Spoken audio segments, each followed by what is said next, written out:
അഹങ്കാരം അവരെ ശക്തരാക്കുന്നു എന്നാണ് അവർ കരുതുന്നത്. എന്നാൽ ഇത് കണ്ടുകഴിഞ്ഞാൽ എന്തുകൊണ്ടാണ് അഹങ്കാരം അവരുടെ ഏറ്റവും വലിയ വീക്ക്നെസ് ആകുന്നതെന്ന് നിങ്ങൾക്ക് മനസ്സിലാകും. അവർ ഭരിക്കാൻ ശ്രമിക്കുമ്പോഴെല്ലാം, മറ്റുള്ളവരെ താഴ്ത്തിക്കെട്ടാൻ ശ്രമിക്കുമ്പോഴെല്ലാം, സ്വയം സുപ്പീരിയർ ആണെന്ന് വരുത്തി തീർക്കാൻ ശ്രമിക്കുമ്പോഴെല്ലാം അതെങ്ങനെ മാറ്റിയെടുക്കണമെന്ന് നിങ്ങൾ ഈ വീഡിയോയിൽ നിന്ന് പഠിക്കും. കാരണം നിങ്ങളുടെ സ്വന്തം അഹങ്കാരത്തെ നിങ്ങൾ നിയന്ത്രിക്കുമ്പോൾ അവരുടെ അഹങ്കാരം നിങ്ങളുടെ വെപ്പണായി മാറുന്നു. ഇതൊരുതരം സൈക്കോളജിക്കൽ ഗെയിമാണ്. ഇത് നിങ്ങൾ പഠിക്കാൻ പോകുന്നു.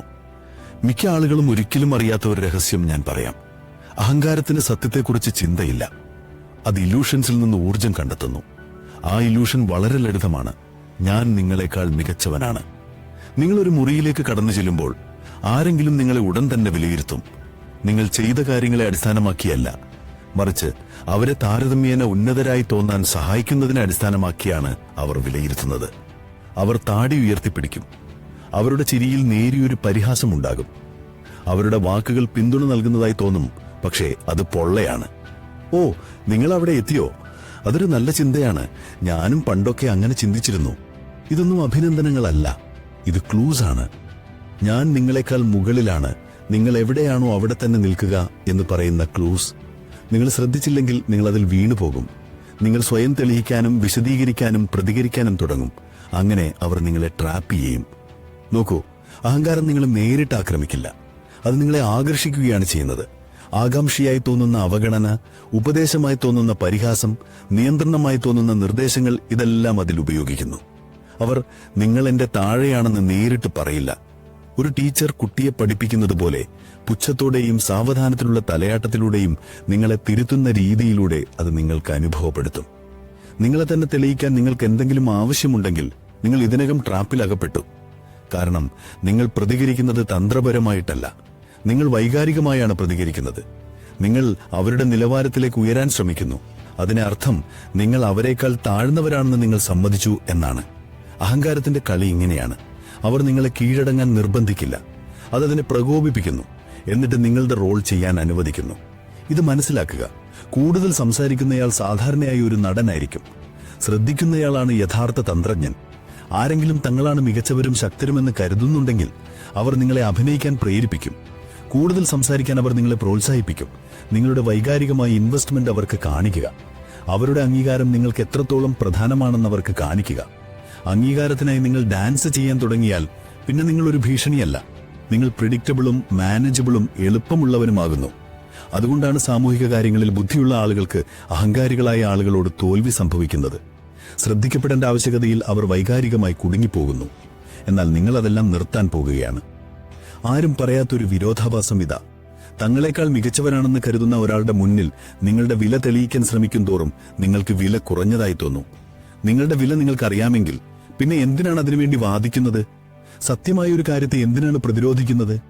അഹങ്കാരത്തെ അടിസ്ഥാനമാക്കിയുള്ള കോണാർട്ടിസ്റ്റുകൾ ആശ്രയിക്കുന്നത് ഇതിനെയാണ്. അവർ നിങ്ങളുടെ സംശയത്തെ പ്രേരിപ്പിച്ച് നിങ്ങളെ പ്രവർത്തിപ്പിക്കുന്നു. നിങ്ങളുടെ അഭിമാനത്തെ പ്രകോപിപ്പിച്ച് നിങ്ങളെ സംസാരിപ്പിക്കുന്നു. നിങ്ങളുടെ അരക്ഷിതബോധത്തെ പ്രേരിപ്പിച്ച് നിയന്ത്രണം നഷ്ടപ്പെടുത്തുന്നു.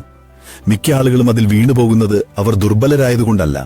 അഹങ്കാരത്തിന് നിങ്ങളുടെ മനസ്സിലെ പൊരുത്തമറ്റ ഭാഗങ്ങളെ മാത്രമേ കൈകാര്യം ചെയ്യാൻ കഴിയൂ എന്നവർ മനസ്സിലാക്കാത്തതുകൊണ്ടാണ്. സോ ആരെങ്കിലും നിങ്ങളെ താഴ്ത്തിക്കെട്ടുകയും അവരെ തെറ്റാണെന്ന് തെളിയിക്കാൻ നിങ്ങൾക്ക് തോന്നുകയും ചെയ്താൽ അതല്ല ശക്തി, അത് ചികിത്സിക്കാത്ത അഹങ്കാരമാണ്. അതവർ കാണുന്നു, അത് മണക്കുന്നു. ഒടുവിൽ നിങ്ങൾ പൊട്ടിത്തെറിക്കുന്നതുവരെ അവർ കൂടുതൽ ശക്തമായി പ്രേരിപ്പിക്കുന്നു. എന്നിട്ട് ചിരിച്ചുകൊണ്ട് അവരവിടെ നിന്ന് പോകുന്നു. നിങ്ങൾ മനസ്സിലാക്കാത്തത് ഇതാണ്. നിങ്ങളെക്കാൾ മികച്ചവരാണെന്ന് കരുതുന്ന പല ആളുകളും നിങ്ങളുടെ ബുദ്ധിയെ വിലയിരുത്തുന്നില്ല. അവർ നിങ്ങളുടെ അഹങ്കാരത്തെ പരീക്ഷിക്കുകയാണ്. നിങ്ങളുടെ സംസാരത്തിലെ വൈകാരികമായ പ്രതികരണങ്ങൾ, പിരിമുറുക്കം, നിങ്ങളുടെ ബോഡി ലാംഗ്വേജിലെ മാറ്റങ്ങൾ, ഇതെല്ലാം അവർ ശ്രദ്ധിക്കുന്നു. അവരെന്തോ നിങ്ങളുടെ ഉള്ളിൽ കുത്തിക്കയറ്റിയെന്ന് കാണിക്കുന്ന എന്തെങ്കിലും സൂചന കിട്ടിയാൽ മതി. കാരണം അതാണ് അവരുടെ ശക്തിയുടെ കറൻസി. ചെറിയ രീതിയിലുള്ള തടസ്സങ്ങളിലൂടെയുള്ള നിയന്ത്രണം. നിങ്ങളുടെ അഹങ്കാരം കുറയുന്നത് അവർക്ക് അനുഭവപ്പെട്ടാൽ അവർ കൂടുതൽ ആഴത്തിലേക്ക് പോകുന്നു. നിങ്ങൾക്ക് ചെറുതായി തോന്നുന്നു, അവർക്ക് വലുതായി തോന്നുന്നു. നിങ്ങൾ കളി നിർത്താൻ തീരുമാനിക്കുന്നതുവരെ കളി തുടരുന്നു. ഇവിടെ ഒരു ട്രിക്കാണ്. അഹങ്കാരത്തെ കൂടുതൽ അഹങ്കാരം ഉപയോഗിച്ച് നേരിടരുത്. ഒച്ചത്തിൽ സംസാരിക്കുന്നതിലൂടെ അഹങ്കാരത്തെ തോൽപ്പിക്കാൻ കഴിയില്ല. ശാന്തമായിരിക്കുന്നതിലൂടെ നിങ്ങൾക്ക് അതിനെ തോൽപ്പിക്കാം. നിങ്ങൾ സീൻ മനസ്സിലാക്കുമ്പോൾ അവരെ അവരുടെ റോൾ ചെയ്യാൻ അനുവദിക്കുക. വാദിക്കുന്നതിന് പകരം നിരീക്ഷിക്കുക. തെളിയിക്കുന്നതിന് പകരം പ്ലാൻ ചെയ്യുക. പ്രതികരിക്കുന്നതിന് പകരം അവരെ ഡിസാം ചെയ്യുക. നിങ്ങളൊന്നും തെളിയിക്കേണ്ടതില്ലെന്ന് തീരുമാനിക്കുമ്പോൾ നിങ്ങൾ വളരെ അപൂർവമായ ഒരാളായി മാറുന്നു. ഒരു കാര്യത്തിലും ഇടപെടാത്ത, വായിക്കാൻ കഴിയാത്ത, പ്രകോപിപ്പിക്കാൻ കഴിയാത്ത ഒരാളായി നിങ്ങൾ മാറുന്നു. അങ്ങനെ ഒരാളെ എങ്ങനെ കൈകാര്യം ചെയ്യണമെന്ന് ആളുകൾക്ക് അറിയില്ല. കാരണം അതൊരു വാക്കും പറയാതെ അധികാരത്തിന്റെ സമീകരണം മാറ്റിയെടുക്കുന്നു. അവർ മിടുക്കരാണെന്ന് അവരെ വിശ്വസിപ്പിക്കുക, അവർ മുന്നിലാണെന്ന് അവരെ തോന്നിപ്പിക്കുക, നിങ്ങൾ കേൾക്കുമ്പോൾ അവരെ സംസാരിക്കാൻ അനുവദിക്കുക, എന്നിട്ടൊരു അഡ്വാൻറ്റേജ് ഉണ്ടാക്കുക. കാരണം നിങ്ങൾ അവരെക്കാൾ താഴെയാണെന്ന് അവർ കരുതുന്നുണ്ടെങ്കിൽ അവരവരുടെ ശ്രദ്ധ കുറയ്ക്കുന്നു, അവരവരുടെ പിന്നിൽ ശ്രദ്ധിക്കാതെ ഇരിക്കുന്നു, അവർ ഷാർപ്പായിരിക്കാൻ മറക്കുന്നു. അവിടെയാണ് നിശബ്ദമായ മനസ്സ് വിജയിക്കുന്നത്. മനഃശാസ്ത്രപരമായ യുദ്ധത്തിൽ ഏറ്റവും കുറഞ്ഞു കാണുന്ന തന്ത്രം ഏറ്റുമുട്ടലല്ല, ബോധപൂർവമായ സമർപ്പണമാണ്. ഞാനത് ആവർത്തിക്കാം. അഹങ്കാരത്തിന്റെ സാന്നിധ്യത്തിൽ ഏറ്റവും അപകടകരമായ നീക്കം ആദ്യ റൗണ്ടിൽ അവരെ ജയിക്കാൻ അനുവദിക്കുക എന്നതാണ്. നിങ്ങൾ തോറ്റതുകൊണ്ടല്ല, അവർക്കറിയാത്ത എന്തോ ഒന്ന് നിങ്ങൾക്ക് അറിയാമെന്നതുകൊണ്ടാണ് നിങ്ങൾ അവരെ ജയിപ്പിക്കുന്നത്. ഇതിനകം ജയിച്ചു എന്ന് കരുതുന്ന ഒരാൾ ശ്രദ്ധയില്ലാതെയായിരിക്കും. അവരുടെ അഹങ്കാരം അന്ധത സൃഷ്ടിക്കുന്നു. അവർ കൂടുതൽ സംസാരിക്കാൻ തുടങ്ങുന്നു, അവർ കൂടുതൽ കാര്യങ്ങൾ പങ്കുവെക്കുന്നു, അവരുടെ ഉദ്ദേശങ്ങൾ അവർ വെളിവാക്കുന്നു, അവർ നിങ്ങളെ ഒരു ഭീഷണിയായി കാണുന്നത് നിർത്തുന്നു. അവിടെയാണ് നിങ്ങളുടെ അവസരം. ഏതൊരു അഹങ്കാരം നിറഞ്ഞ ഇടപെടലിലും രണ്ടാളുകളുണ്ടാകും. ഒരാൾ അഭിനയിക്കുന്നു, മറ്റേയാൾ നിരീക്ഷിക്കുന്നു. നിങ്ങൾ പ്രതികരിക്കുകയോ തിരുത്തുകയോ നിങ്ങൾ ശ്രദ്ധിച്ചുവെന്ന് തെളിയിക്കുകയോ ചെയ്താൽ നിങ്ങൾ അവരുടെ കളിയിൽ പ്രവേശിച്ചു. എന്നാൽ നിങ്ങൾ ശാന്തമായിരിക്കുന്നുവെങ്കിൽ, നിങ്ങൾ ശാന്തനും ജിജ്ഞാസവുമുള്ളവനും കുറഞ്ഞ എക്സ്പീരിയൻസ് ഉള്ളവനുമാണെങ്കിൽ അവർ നിങ്ങൾക്ക് വേണ്ടി അഭിനയിക്കും. അവർ സീന് നയിക്കുന്നതാണെന്ന് അവർ കരുതും. എന്നാൽ ശരിക്കും അവർ നിങ്ങളുടെ തിയേറ്ററിൽ ഡാൻസ് ചെയ്യുകയാണ്. കാരണം നിങ്ങൾ പ്രതികരിക്കുന്നില്ല, നിങ്ങൾ നിരീക്ഷിക്കുകയാണ്. അവരുടെ ടൈമിങ്, അവരുടെ ടോണ്, ആധിപത്യത്തിനുള്ള അവരുടെ ആവശ്യം, ഇതെല്ലാം നിങ്ങൾ വായിക്കുന്നു. അവരവരെ സ്വയം വെളിവാക്കുമ്പോൾ നിങ്ങൾ വിവരങ്ങൾ ശേഖരിക്കുന്നു. ഇതാണ് ഈ ട്രിക്കിന്റെ സാരം. അവരുടെ അഹങ്കാരം പ്രവർത്തിക്കാൻ അനുവദിക്കുക, അതിനെ പോഷിപ്പിക്കുക, പുഞ്ചിരിക്കുക, പ്രോത്സാഹിപ്പിക്കുക, അവരുടെ ബ്ലൈൻഡ് സ്പോട്ടുകൾ അടയാളപ്പെടുത്താൻ അത് ഉപയോഗിക്കുക. ഒച്ചത്തിലുള്ള ആത്മവിശ്വാസം കൊണ്ട് അഹങ്കാരത്തെ തോൽപ്പിക്കാൻ കഴിയില്ല. തന്ത്രപരമായ ഇൻവിസിബിലിറ്റിയിലൂടെയാണ് നിങ്ങൾ അതിനെ തോൽപ്പിക്കുന്നത്. ഇത് രഫ്ത്യാമാപ്പിൽ യദൽവായിൽ വിവരിച്ചൊരു വിഷയമാണ്. ഇത് രഫ്ത്യാമാപ്പിൽ ജീവിതത്തിൽ പരീക്ഷിക്കുക. ആരെങ്കിലും പാസീവ് അഗ്രസീവായി സംസാരിക്കുമ്പോൾ പ്രതികരിക്കാതിരിക്കുക, പുഞ്ചിരിക്കുക, തലയാട്ടുക, അതവിടെ നിന്ന് അവസാനിപ്പിക്കുക. ഞാനും ഇത് പഠിച്ചു വരികയാണ്, നിങ്ങളുടെ എക്സ്പീരിയൻസിനെ ഞാൻ ബഹുമാനിക്കുന്നു എന്ന് പറയുക. അതൊരു നല്ല പോയിന്റാണ്, ഞാൻ അതിനെക്കുറിച്ച് ചിന്തിക്കാം എന്ന് പറയുക. അവർ കീഴടങ്ങുന്നു എന്ന് കേൾക്കുന്നു, എന്നാൽ നിങ്ങൾ ശരിക്കും അവരെ അനുവദിക്കുന്നത് അവരെ തന്നെ കൂടുതൽ വെളിവാക്കാനാണ്. കാരണം അഹങ്കാരത്തിന് ശ്രദ്ധ ഇഷ്ടമാണ്, അതിനെങ്ങനെ നിശബ്ദമായിരിക്കണമെന്നറിയില്ല. അവർ കൂടുതൽ സംസാരിക്കുമ്പോൾ നിങ്ങൾ കുറച്ച് സംസാരിക്കുന്നു. അവർ മികച്ചവരാണെന്ന് തോന്നുമ്പോൾ അവരുടെ അരക്ഷിതബോധം, അംഗീകാരത്തിനുള്ള അവരുടെ ആവശ്യം, അവരുടെ വൈകാരികമായ പ്രഷർ പോയിന്റുകൾ, അവരുടെ അധികമായ സ്വഭാവനീതികൾ, ഇതെല്ലാം നിങ്ങൾ ശേഖരിക്കാൻ തുടങ്ങുന്നു. ഒരിക്കലും പ്രതിഫലിക്കാത്ത ഒരു കണ്ണാടിയായി നിങ്ങൾ മാറുന്നു. അതാണ് അവരെ ദുർബലരാക്കുന്നത്. അവരുടെ തലച്ചോറിൽ സംഭവിക്കുന്നത് ഇതാണ്. അവർ ആധിപത്യം സ്ഥാപിക്കാൻ ശ്രമിക്കുന്നു. ആധിപത്യം സാമൂഹികമായ ശ്രദ്ധ കുറയ്ക്കുന്നു.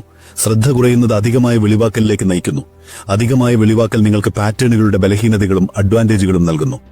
അതേസമയം നിങ്ങളുടെ മസ്തിഷ്കം തണുപ്പോടെയും ശാന്തവും തന്ത്രപരവുമാണ്. അവർ വൈകാരികമായി ഓവർവെംഡ് ആകുമ്പോൾ നിങ്ങൾ തണുത്ത ചിന്താരീതിയിലാണ്.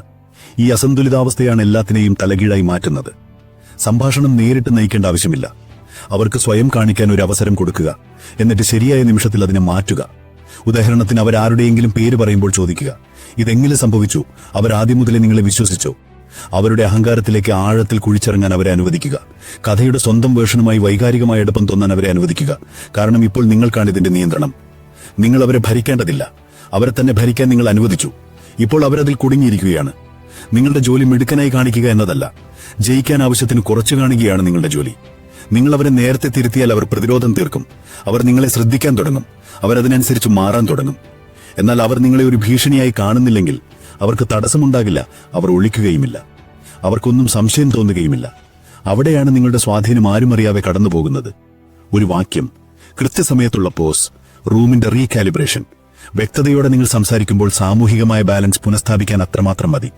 എല്ലാവർക്കും അത് അനുഭവപ്പെടും. കാരണം അത് വരുന്നത് നിശബ്ദതയിൽ നിന്നല്ല, ശക്തിയിൽ നിന്നാണ്. ഇത് മിക്ക പുരുഷന്മാർക്കും ബുദ്ധിമുട്ടുള്ള ഭാഗമാണ്.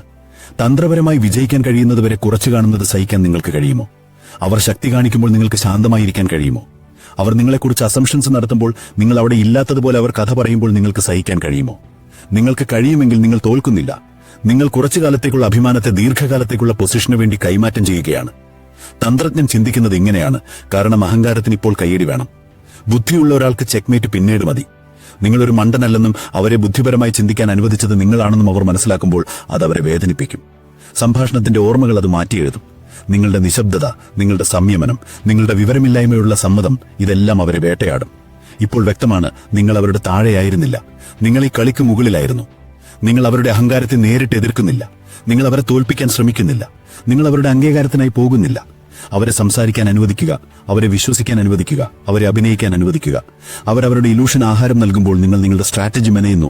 കാരണം റൂമിൽ കുറച്ചു കാണുന്ന ആളായിരിക്കും എല്ലാ ശക്തിയുമായിട്ട് പുറത്തുവഴി നടക്കുന്നത്. നിങ്ങളെക്കാൾ മികച്ചവരാണെന്ന് കരുതുന്നവർ ഒരു ഘട്ടത്തിൽ അസ്വസ്ഥജനകമായി എന്തെങ്കിലും മനസ്സിലാക്കും. നിങ്ങൾ ഒട്ടും അൺഫേസ്ഡ് അല്ല, നിങ്ങൾ വാദിക്കുന്നില്ല, നിങ്ങൾ വിശദീകരിക്കുന്നില്ല. ആ നിശബ്ദത അത് വീക്ക്നെസ് അല്ല, അത് കാൽക്കുലേറ്റഡായ അകലമാണ്. നിങ്ങൾ അഹങ്കാരത്തിന്റെ കളി കളിക്കുന്നത് നിർത്തി. ഇപ്പോൾ നിങ്ങളെ തൊടാൻ പോലും കഴിയില്ല. സ്വയം തെളിയിക്കേണ്ട ആവശ്യമില്ലാത്ത ഒരാളെ മറ്റൊരാളുടെ കഥയിലേക്ക് വലിച്ചിടാൻ കഴിയില്ല. അവർ പരിഭ്രാന്തരാകാൻ തുടങ്ങുന്നത് ഇവിടെയാണ്. നിങ്ങൾ അവരെ ഭീഷണിപ്പെടുത്തിയതുകൊണ്ടല്ല, നിങ്ങൾ ഭീഷണിപ്പെടുത്താതിരുന്നതുകൊണ്ടാണ്. അവരുടെ അംഗീകാരത്തിനായി നിങ്ങൾ പോരാടിയില്ല. അവരുടെ നിലയിലേക്ക് ഉയരാൻ നിങ്ങൾ ശ്രമിച്ചില്ല. നിങ്ങൾ ശാന്തമായി, നിശ്ചലമായി, നിലത്തുറപ്പിച്ച് വായിക്കാൻ കഴിയാത്ത ഒരാളായി അവിടെ നിന്നു. അഹങ്കാരത്തെ സംബന്ധിച്ചിടത്തോളം അത് ഭയപ്പെടുത്തുന്നതാണ്. ഈ അഹങ്കാരത്തിന്റെ ട്രിക്ക് നിങ്ങൾ പഠിക്കുമ്പോൾ മിക്ക ആളുകൾക്കും മനസ്സിലാക്കാൻ കഴിയാത്ത ഒരാളായി നിങ്ങൾ മാറും. ശ്രദ്ധ കിട്ടാനായി അഭിനയിക്കാത്ത ഒരാൾ, പ്രകോപനത്തിന് വഴങ്ങാത്ത ഒരാൾ, സ്വന്തം വിലയെക്കുറിച്ച് പറയാൻ മെനക്കെടാത്ത ഒരാളായി നിങ്ങൾ മാറും. അവർ നിങ്ങളെ തണുപ്പൻ, അഹങ്കാരി, അകൽച്ചയുള്ളവൻ, പേടി തോന്നുന്നവൻ, ശാന്തൻ എന്നൊക്കെ വിളിക്കും. അവർ പറയുന്നത് ശരിയാണ്. കാരണം അവർക്കനുഭവപ്പെടുന്നത് നിങ്ങളുടെ നിശബ്ദതയിലുള്ള അവരുടെ അസ്വസ്ഥതയാണ്. അവരുടെ ഇഷ്ടപ്പെട്ട വെപ്പൺ നിങ്ങൾ എടുത്തുമാറ്റി, അതായത് നിങ്ങളുടെ വൈകാരികമായ പ്രതികരണം. അതില്ലാതായതോടെ അവരവിടെ നിരായുധരാവുന്നു. അവരുടെ ആധിപത്യം ഇല്ലാതാവുന്നു. അവരുടെ ശബ്ദത്തിന് പഴയ ശക്തിയില്ല. പഴയ നിങ്ങളെ പ്രകോപിപ്പിക്കാൻ അവർ ശ്രമിച്ചുകൊണ്ടേയിരിക്കും. അതായത് പ്രതിരോധിക്കുന്ന, വാദിക്കുന്ന, പിന്തുടരുന്ന, വിശദീകരിക്കുന്ന നിങ്ങളെ. എന്നാൽ നിങ്ങൾ പരിണമിച്ചു. ആ പരിണാമം അവിടെ നിശബ്ദതയുണ്ടാക്കുന്നു. മിക്ക ആളുകളും ഉച്ചത്തിൽ സംസാരിക്കുന്നതിലൂടെ ആധിപത്യം സ്ഥാപിക്കാൻ ശ്രമിക്കുന്നു. നിങ്ങൾ നിശബ്ദമായിരിക്കുന്നതിലൂടെ ആധിപത്യം സ്ഥാപിക്കുന്നു. ഇവിടെ ഒരു രഹസ്യമുണ്ട്. നിശ്ചലത, റിഫ്ലെക്സ്, അത് അവരുടെ ഊർജം അവരിലേക്ക് തന്നെ തിരിച്ചയക്കുന്നു. സ്വന്തം ശബ്ദം കേൾക്കാൻ അത് അവരെ നിർബന്ധിക്കുന്നു. അവർ അഹങ്കാരത്തോടെ സംസാരിക്കുന്നു, നിങ്ങൾ കൃത്യതയോടെ പ്രതികരിക്കുന്നു. അവർ ഡ്രാമ കാണിക്കുന്നു, നിങ്ങൾ ശാന്തമായിരിക്കുന്നു. അവർ കൂടുതൽ ശക്തരാവുന്നു, നിങ്ങൾ നിശ്ചലമായിരിക്കുന്നു. പെട്ടെന്ന് അവരവിടെ തുറന്നു കാട്ടപ്പെടുന്നു. നിങ്ങളുടെ പ്രതികരണമില്ലാതെ അവരുടെ അഹങ്കാരത്തിന് ആഹാരമില്ല. മറ്റുള്ളവരുടെ കണ്ണിൽ അവർ ഇൻകോഹീറന്റായി കാണപ്പെടുന്നു. നിങ്ങൾ ശാന്തനായി കാണപ്പെടുന്നു. അവർ വളരെയധികം ശ്രമിക്കുന്നുണ്ടെന്ന് തോന്നുന്നു. നിങ്ങൾ ഇതിനകം വിജയിച്ചതുപോലെ തോന്നുന്നു. നിങ്ങൾ കൂടുതൽ ഉച്ചത്തിൽ സംസാരിക്കുന്നില്ല. നിങ്ങൾ ഒന്നും തെളിയിക്കാൻ ശ്രമിക്കുന്നില്ല. അത് ആളുകളെ പരിഭ്രാന്തരാക്കുന്നു. നിങ്ങൾ എന്താണ് ചിന്തിക്കുന്നതെന്ന് അവർക്കറിയില്ല. നിങ്ങൾ എന്താണ് പ്ലാൻ ചെയ്യുന്നതെന്ന് അവർക്ക് പറയാൻ കഴിയില്ല. നിങ്ങൾ എന്തോ ഒളിക്കുകയാണെന്ന് അവർക്ക് തോന്നുന്നു. കാരണം നിങ്ങൾ ശ്രദ്ധിക്കപ്പെടാൻ ശ്രമിക്കുന്നില്ല. ആ നിഗൂഢത, ആ ശാന്തമായ പെർഫോമൻസ് നടത്താതിരിക്കാനുള്ള തീരുമാനം, അതൊരു മനഃശാസ്ത്രപരമായ വെപ്പണായി മാറുന്നു. കാരണം അംഗീകാരം ആഗ്രഹിക്കുന്ന ആളുകൾക്ക് ആവശ്യമില്ലാത്ത ഒരാളെ എന്ത് ചെയ്യണമെന്നറിയില്ല. നിങ്ങൾ ബഹുമാനത്തിനായി പോരാടുന്നത് നിർത്തുമ്പോൾ ആളുകൾ ഡിഫോൾട്ടായി നിങ്ങൾക്ക് ബഹുമാനം തരാൻ തുടങ്ങും. നിങ്ങൾ ചോദിച്ചിട്ടല്ല, എന്നാൽ നിങ്ങളെ തോൽപ്പിക്കാൻ കഴിയില്ലെന്ന് നിങ്ങൾ സ്വയം തെളിയിച്ചു. ഈ പോയിന്റിൽ നിങ്ങൾ അവരുടെ കളികളോട് പ്രതികരിക്കുന്നില്ല. അവർക്ക് എങ്ങനെയാണ് നിയന്ത്രണം നഷ്ടപ്പെടുന്നതെന്ന് നിങ്ങൾ തത്സമയം കാണുന്നു. നിങ്ങൾക്കത് ശ്രദ്ധയിൽ വരും. അവർ അത് തന്നെ വീണ്ടും പറയുന്നു. അവർ കൂടുതൽ കണ്ണു തുറിച്ചു നോക്കുന്നു. അവരുടെ സംസാര രീതി കൂടുതൽ ശക്തമാവുന്നു. നിങ്ങൾ കേൾക്കുന്നുണ്ടോ എന്നവർക്ക് തോന്നാൻ തുടങ്ങും. കാരണം നിങ്ങൾ അവഗണിക്കുന്നുണ്ട്. അവർക്കത് അറിയില്ല. പക്ഷേ അവരവിടെ സ്വയം അഴിച്ചുവിടുകയാണ്. അവരുടെ ഊർജത്തിനനുസരിച്ച് പ്രതികരിക്കാൻ നിങ്ങൾ ശ്രമിക്കുന്നില്ല. നിങ്ങളത് സ്വീകരിക്കുന്നു, മാറ്റുന്നു, എന്നിട്ടവിടെ ഉറച്ചു നിൽക്കുന്നു. കാരണം ശക്തി അതിന്റെ ശബ്ദം ഉയർത്തുന്നില്ല, അതിന്റെ സാന്നിധ്യം നിലനിർത്തുന്നു. അംഗീകാരം ആവശ്യമില്ലാത്ത സാന്നിധ്യമെന്നത് വാങ്ങാനോ കൈകാര്യം ചെയ്യാനോ തകർക്കാനോ കഴിയാത്ത ശക്തിയാണ്. ഇതൊരു അവസാനത്തെ മാറ്റമാണ്. അതായത് അവർ അവഗണിക്കുന്ന ഒരാളിൽ നിന്ന് അവർക്ക് അവഗണിക്കാൻ കഴിയാത്ത ഒരാളായി മാറുന്നു. കാരണം ശരിയാണെന്ന് സ്ഥാപിക്കാൻ നിങ്ങൾ മെനക്കെടുന്നില്ല. നിങ്ങളുടെ ചിന്തകൾ നിങ്ങൾ വിശദീകരിക്കുന്നില്ല. മറ്റുള്ളവർക്ക് നിങ്ങളെ ഇഷ്ടപ്പെടണമെന്ന് നിങ്ങൾ കരുതുന്നില്ല. നിങ്ങൾ മുന്നോട്ട് മാത്രം പോകുന്നു. നിങ്ങൾ മുന്നോട്ട് പോകുമ്പോൾ ആളുകൾക്കത് അനുഭവിക്കും. നിശബ്ദത അവർ ഓർക്കും. നിങ്ങൾ ശ്രമിച്ചില്ല എന്നവർ ഓർക്കും. നിങ്ങൾ തിരിച്ചടിച്ചില്ല എന്നവർ ഓർക്കും. ആ ഓർമ്മ അവരെ മാറ്റും. നിങ്ങൾ ദുർബലനായിരുന്നില്ല. ആരും കാണാതെ ഒളിപ്പിച്ച വെപ്പണായിരുന്നു നിങ്ങൾ. അവസാന നിമിഷം വന്നപ്പോൾ, ശരിക്കും പ്രാധാന്യമുണ്ടായിരുന്നപ്പോൾ അവരുടെ ഇലൂഷൻ തകർത്ത വാക്ക് നിങ്ങൾ പറഞ്ഞു. ദേഷ്യത്തോടെയല്ല, അഹങ്കാരത്തോടെയല്ല, കൃത്യതയോടെയായിരുന്നു അത്. ഈ അഹങ്കാരത്തിന്റെ ട്രിക്ക് വിനയത്തെക്കുറിച്ചല്ല, അപകടകരമായ ഒരു വെപ്പൺ കയ്യിലുണ്ടായിട്ടും അത് പുറത്ത് കാണിക്കാത്തതിനെക്കുറിച്ചാണ്. മറ്റുള്ളവർ നിലവിളിക്കുമ്പോൾ നിശബ്ദത തിരഞ്ഞെടുക്കുന്നതിനെക്കുറിച്ചാണ്. മറ്റുള്ളവർ തിരക്ക് കൂട്ടുമ്പോൾ ശാന്തത തിരഞ്ഞെടുക്കുന്നതിനെക്കുറിച്ചാണ്. മറ്റുള്ളവർ ശക്തി കാണിക്കുമ്പോൾ നിശ്ചലത തിരഞ്ഞെടുക്കുന്നതിനെക്കുറിച്ചാണ്. തന്റെ ശക്തി ലോകം കാണണമെന്ന ആവശ്യമില്ലാത്ത ഒരാൾ ലോകത്തിന്റെ പ്രതികരണത്തെ നിയന്ത്രിക്കുന്നു. അതുകൊണ്ട് അടുത്ത തവണ ആരെങ്കിലും നിങ്ങളെക്കാൾ മികച്ചവരാണെന്ന് തെളിയിക്കാൻ ശ്രമിക്കുമ്പോൾ ചെറിയ കളിയിൽ അവരെ ജയിക്കാൻ അനുവദിക്കുക. അവർ മിടുക്കരാണെന്ന് അവരെ വിശ്വസിപ്പിക്കുക. അവരെ സംസാരിക്കാൻ അനുവദിക്കുക. അവരെ ചിരിക്കാൻ അനുവദിക്കുക. അവർ നിങ്ങളെ കുറച്ചു കാണാൻ അനുവദിക്കുക. കാരണം അവർ കൂടുതൽ സംസാരിക്കുമ്പോൾ നിങ്ങൾ കൂടുതൽ പഠിക്കുന്നു. അവർ കൂടുതൽ അസംഷൻസ് ചെയ്യുമ്പോൾ നിങ്ങൾ കൂടുതൽ ശക്തി നേടുന്നു. ആ നിമിഷം വരുമ്പോൾ നിങ്ങൾക്ക് കൂടുതൽ പറയേണ്ട വരില്ല. നിങ്ങൾക്ക് അഭിനയിക്കേണ്ട വരില്ല. നിങ്ങൾ ഒറ്റ നീക്കം നടത്തുക. അവർ നിങ്ങളെക്കുറിച്ച് വിശ്വസിച്ചിരുന്നതെല്ലാം ശാന്തമായി എന്നേക്കുമായി ഒരു ദയയുമില്ലാതെ തകർന്നടയും. കാരണം റൂമിലെ ഏറ്റവും മിടുക്കനായ വ്യക്തി വരുന്നത് ആരും കാണാറില്ല. എല്ലാം കഴിഞ്ഞതിന് ശേഷമായിരിക്കും അവരതറിയുന്നത്. ഇത്രയും ദൂരം നിങ്ങൾ എത്തിയെങ്കിൽ ഇതൊരു അഹങ്കാരത്തെക്കുറിച്ചായിരുന്നില്ലെന്ന് നിങ്ങൾക്കറിയാം. ഇതൊരു ഇവല്യൂഷനെക്കുറിച്ചായിരുന്നു. നിങ്ങളിവിടെ ഉച്ചത്തിൽ നിലവിളിക്കാനായി വന്നതല്ല. ബഹളങ്ങളോട് കമ്പീറ്റ് ചെയ്യാനുമല്ല നിങ്ങൾ വന്നത്. അവരുടെ കളിയിൽ നിന്ന് അപ്രത്യക്ഷമാകാനും അവർക്ക് പ്രവേശിക്കാൻ കഴിയാത്ത ഒരു കളി കെട്ടിപ്പടുക്കാനുമാണ് നിങ്ങൾ വന്നത്. സത്യമിതാണ്, മിക്ക ആളുകളും അവരുടെ ജീവിതം മുഴുവൻ അവർ മിടുക്കരാണെന്നും ശക്തരാണെന്നും തെളിയിക്കാൻ ശ്രമിക്കും. അങ്ങനെ ചെയ്യുന്നതിലൂടെ അവരവരുടെ മനസ്സിനെ കത്തിച്ചു കളയും. അവരുടെ ബലഹീനത വെളിപ്പെടുത്തും. അവരുടെ സ്വന്തം സാധ്യതയെ അവർ നശിപ്പിക്കും.